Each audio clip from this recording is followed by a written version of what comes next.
خطبہ نمبر 2۔ امیر المومنین حضرت علی علیہ السلام نے صفین سے واپس آنے پر خطبہ ارشاد کرتے ہوئے فرمایا: بسم اللہ الرحمن الرحیم۔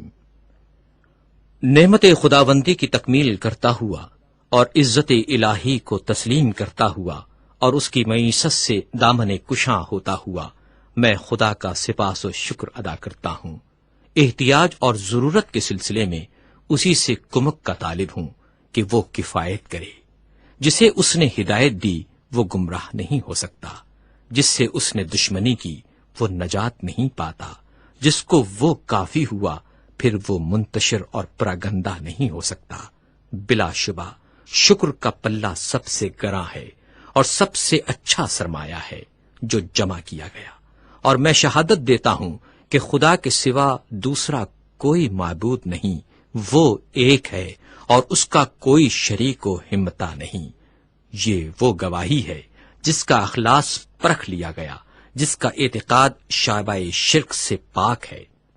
زندگی بھر میں اسی سے وابستہ رہوں گا، خطرے کے مقامات اور دہشت کے اوقات کے لیے اسے محفوظ رکھوں گا، اس لیے کہ یہ شہادت ایمان کی عظیمت، احسان کا آغاز، رضائے الہی اور شیطان کو فرار پر مجبور کر دینے والی چیز ہے۔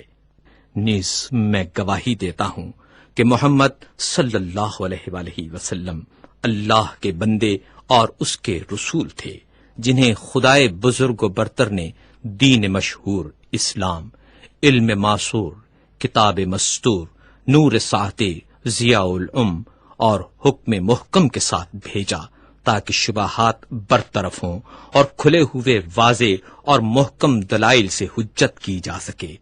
آیات قرآن سے تنبیہ امم ماضیہ پر عذاب الہی سے ڈرائے، اس کا مقصد حاصل ہو۔ لوگ ایسے فتنوں میں مبتلا ہو گئے کہ دین کی رسی پارا پارا ہو گئی، ایمان و یقین کے ستون متزلزل ہو گئے، اصل دین اخلاقی مسئلہ بن گیا اور کار دین دھرم و بھرم ہو گئے۔ فتنوں سے بچ نکلنے کا راستہ تنگ اور راہ ہدایت پر آنے کی راہ تاریک ہو گئی، ہدایت گمنامی ہو گئی اور کوری و گمراہی عام ہو گئی، خدا کی نافرمانی کی گئی، شیطان کی مدد کی گئی، ایمان بے یار و مددگار رہ گیا، اس کے ستون گر گئے، آثار و نشانات بدل گئے، اس کے رستے خراب اور راہیں نابود ہو گئیں۔ لوگوں نے شیطان کی پیروی اختیار کر لی، اسی شیطانی راستے پر قدم فرسائی کرنے لگے، اسی کے سر چشمے پر ڈیرا ڈال دیا، پھر یہ لوگ اس کے پرچم لہراتے آگے بڑھے، شیطان کا پرچم۔ ایسے دور فتن میں بلند ہوا کہ ان فتنوں نے لوگوں کو پامال کر دیا اور اپنے گھروں سے رون دیا، اور پھر اپنے پنجوں کے بل کھڑا ہو گیا تو وہ لوگ ششتر و حیران کھڑے ہیں۔ یہ نادان لوگ وہاں فتنے میں گرفتار تھے جو دنیا کی بہترین جگہ ہے، مکہ۔ البتہ اس کے ہمسائے اہل مکہ بدترین ہیں، جن کا خواب بے خوابی اور جن کا سرما چشم گریا ہے۔